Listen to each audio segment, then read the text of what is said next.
Thank you, Branko and Juliana. Thank you all for joining the Continental breakfast.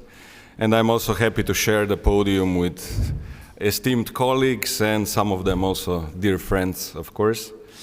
As already Branko mentioned, my curatorial profile is actually quite wide. I also did, for instance, Slovenian Pavilion with Jasmina Cibic 10 years ago. But when I left Ljubljana and started to work in Berlin, I started to work also with private entities, which of course in our region this field is relatively at the beginnings. And for me, it was of course challenging. In the first place, I also had like personal prejudices because I didn't know what is actually happening in private sector, what is primary market, what is secondary market, what are collections, what are foundations. But then, in last 8 years, I started to do like extensive research on various collections. I'm always, when I'm traveling, I try to, enter collections that are also like behind closed doors, and try to kind of feel the panorama that's happening on this field. And the director of the City Museum in Ljubljana, Blaž Peršin, recognized that. And he said, okay, I give you carte blanche, let's do a project about collecting. So I actually I conceptualized the project, which was called When in Doubt, Go to a Museum.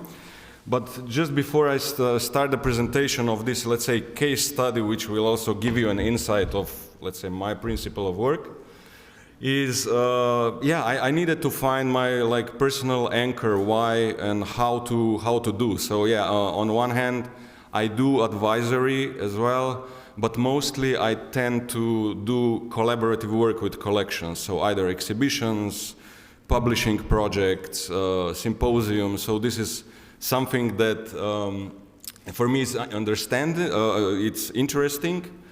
But I kind of divide this as a like curatorial approach towards the collection should has diverse approaches to the object itself.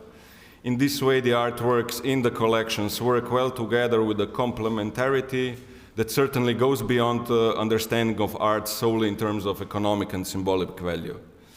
So rather, the collection serves to create the possibilities for distributing knowledge and awareness about the role of art in reflecting of society.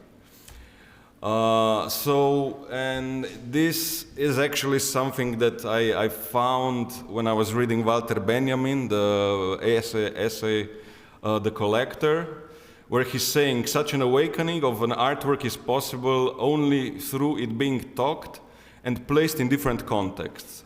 Something that Walter Benjamin might call the afterlife of the artwork, which is realized with the help of the dialectical image in the present. So it means that the key notion for Benjamin is actually thinking about the relationship between the object and its historical interpretation. But then when this object is placed in the gaze of the collector, so in this like private realm, in this private time and space, it's kind of shedding a new light, and it creates possibility for new narratives, how to distribute an artwork. So this relationality, however, exists not only with the issue of positioning the present collection or a book, but it's a wider context which also accumulates within, of course, collectors' most intimate thoughts. This was the project. So just briefly, this is the floor plan of the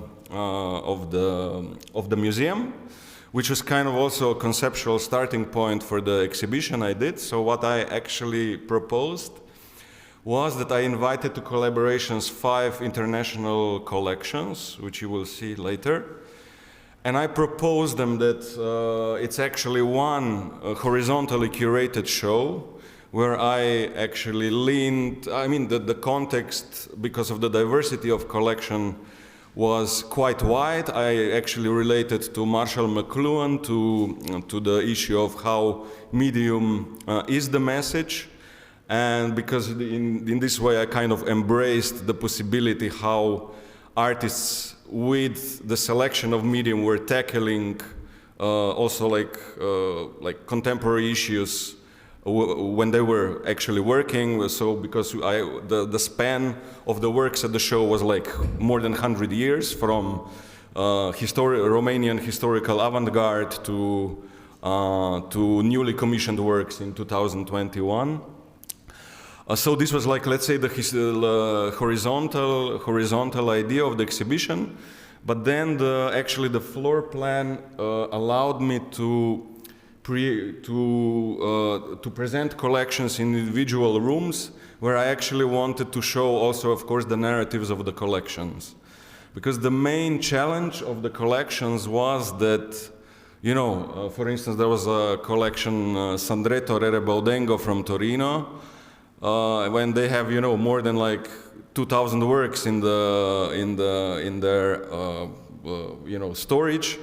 And, you know, to create like a relevant narrative that is not like, you know, just inventing something that collection isn't, of course, it was a big challenge. So how to present a collection of 2,000 works, but make a selection of 10.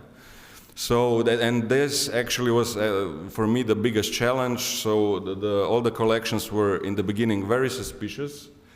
They didn't know basically how this will work, but then in the end it was, it was like a happy family in the end. So I was actually very happy also because of the trust I gained from them. You know, basically they also gave me carte blanche, but of course with this possibility of veto if I would do something stupid.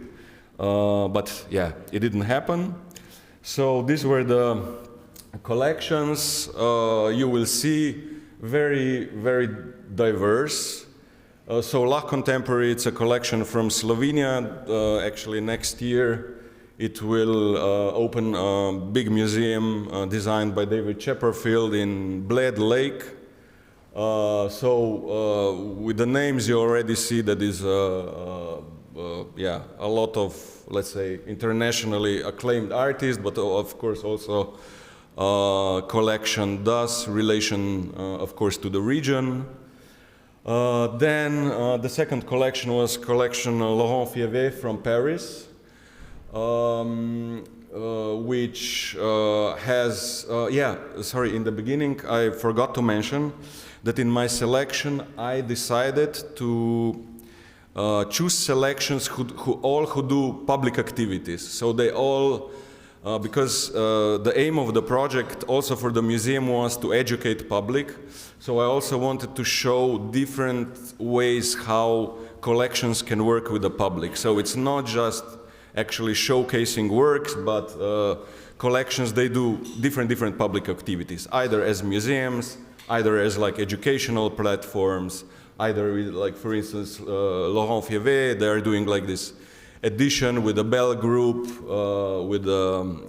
they're producing for like editions with artists for supermarket, which gives like accessibility, you know, to regular public to gain, you know, touch with the. Then there is a Ovidiu Sandor collection from Timișoara. Actually, Ovidiu Sandor, they also organize Art Encounters Biennial, which became one of the most important biennial in the region, with its aim also to kind of boost the not just local Romanian scene, but of course also regional, through connecting to international art practices that are presented in the biennial. Then already mentioned Fondazione Sandretto Rere Baudengo. It's a big collection and foundation based in Torino, but they are also, let's say, quite aside from the space that they have in Torino, they are also very focused to supporting productions of young emerging artists. So this was also one of the four. And then the fifth one was Thyssen Bornemisza Art Contemporary, which is actually based on, it's a collection that's based on time-based media, which is also kind of specific. For me, this was important also to have this vertical of diversity of the collecting. And actually, I was happy that we managed to present, it was actually in the time of the pandemic, and TBA21 launched this project Stage, which supported artistic production during the pandemic. And the results were then actually presented first in Thyssen-Bornemisza in Madrid, and then the first international presentation was in Ljubljana. So we were happy to host this special project because as maybe you know, TBA21 a lot focuses to on one hand the supporting of the artists who deal with the time-based media, but on the other hand they invest a lot of their efforts in education, in educational programs, especially now in the last period related to environment.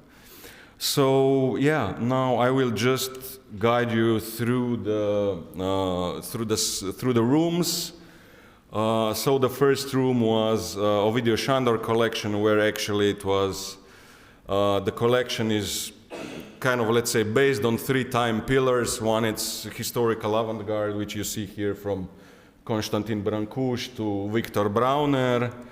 A lot of also this publishing, because Romania, because of Marcel Iancu and Tristan Țara was kind of affiliated center of the Dada movement. So actually the publishing activity was very, very substantial. So actually I wanted also to include this. And then the second period is the post-war avant-garde with artists like Ana Lupaș or Geta Bratescu, Mihai Oloș. And then there is generation after the Ceausescu revolution, after '89, artists like Ciprian Mureșan, Victor Mann. It was a lot, but you saw before. So a few shots. Then it's the collection La Contemporary from, it's a Slovenian collection, which is formally, foundation is based in Switzerland, but as I said, the museum will be opened next year in Slovenia, in Bled Lake. Very anticipated project, of course, for the region, because we will get to see the works of William Kentridge, like A Refusal of Time from Documenta, like Kabakov, so it will, I think, definitely affect the panorama in the region. But of course, what is very important within this project also, they have already a research center dedicated to Zoran Mušić, one of most important like modernist painters from Slovenia, and but this will actually give the possibility to that this research center is accessible to the public as well. Hito Steyer, Sophie Kahl, Robert Mapplethorpe, Joseph Beuys. So you see, it's let's say international collection. Then Fondazione Sandre Torere Baudengo. Here I must say that I had like the most challenging task how to present a narrative of the collection. So I actually decided to 2 directions that kind of collection is famous for. One is its beginnings, because they started to support first local artists like Maurizio Cattelan or Eva Marisaldi, but then they started to already expand the collection with female authors like Barbara Kruger or Nan Goldin, for instance. And then on the other hand, you have examples like artists like younger generation like Josh Klein or Teresa Orlovska. I will be fast. Yeah, the fourth one was collection Laurent Fievé from Paris. Within this collection, the most challenge, actually, the interest for me to present this collection was because it deals a lot with also ephemerality of art object, which I find interesting in the realm of the collecting issue. So then, actually, with Laurent, we kind of played and tried to display different, some more, some less ephemeral. Also, we had some performative interventions in the, and this is like, for instance, this. It's just like practically invisible to a viewer, but it's a kind of subtle, interventions of various artists. And yeah, the last one was TBA 21. As I said, all the works that are presented here were produced by TBA 21. So, I mean, produced, and of course artists were paid to produce. And some of them, they also, of course, later entered the collection. But yeah, the main idea of the stage project was, because, you know, the borders were closed, artists were kind of stuck within their realms, and then this was kind of the aim of the collection, to support artistic production. Nevertheless, it's closed between four walls. This, maybe you see, this is like a smaller version of the work that you can see in Arsenale, and it's the work by Dana Vartani in the main exhibition here. Yeah, so I think my 15 minutes, it's done. I would just like to show you the last part. I also created like a documentation room. So each color was like dedicated to one collection, and I asked all the collections to send their like publishing programs and like videos, documentation, so people could come, you know, sit down, read books, listen to, you know, interviews, watch videos with artists. Because yeah, as I said, for me and for the museum, the main, like, let's say, agency of this project was to kind of start to talk about, you know, collecting in a positive way, also about this relation between public and private, that, you know, collecting is not just, you know, a bunch of people who have money, but, you know, and they have like locked works in safes. But there is, like, of course, responsibility, you know, how to disseminate this work. And this is, for me, the most important talk within collecting. So, yeah, what is the responsibility of the collector, and how this dissemination of the collection is actually happening. And this was kind of a, let's say, case study that tried to show this possibility of merger of different agencies and public activities that actually collections do. Thank you.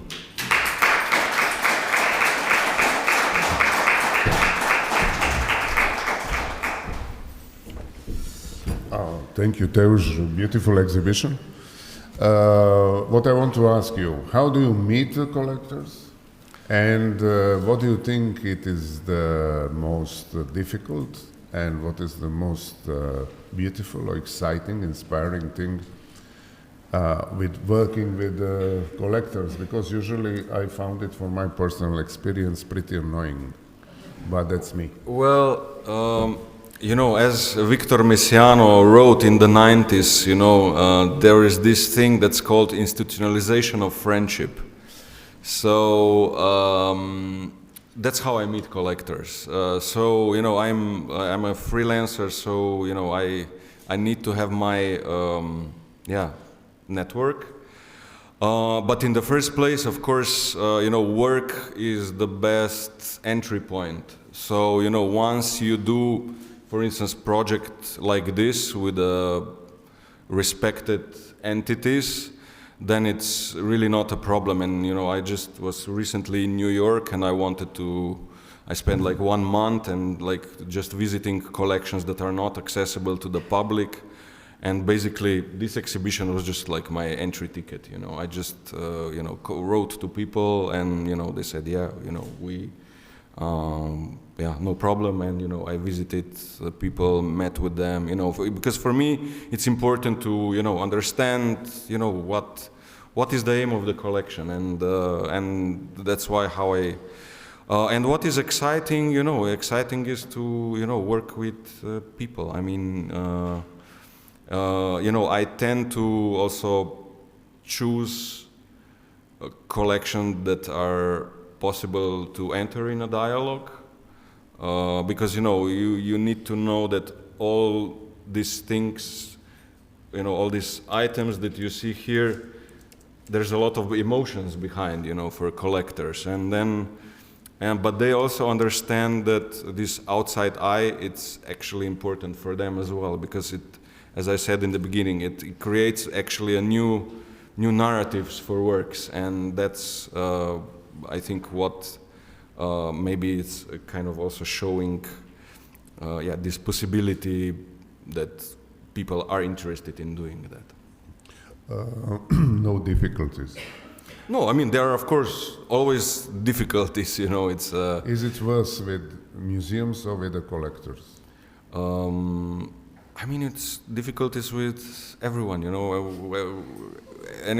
everywhere where, people are involved, it's difficulties, but, we are here to bridge them, and sometimes it works, sometimes not, so it's I mean, it's nothing different as like a triennial that I'm doing now in Moderna Gallery in Ljubljana, it's just different address, so it's,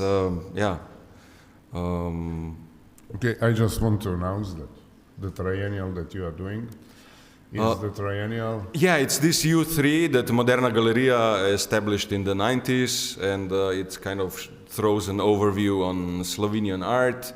But then, the idea is that once is done by local curator, but one by foreign, so like also Peter Weibel did it, and Charles Esche, and so it's kind of.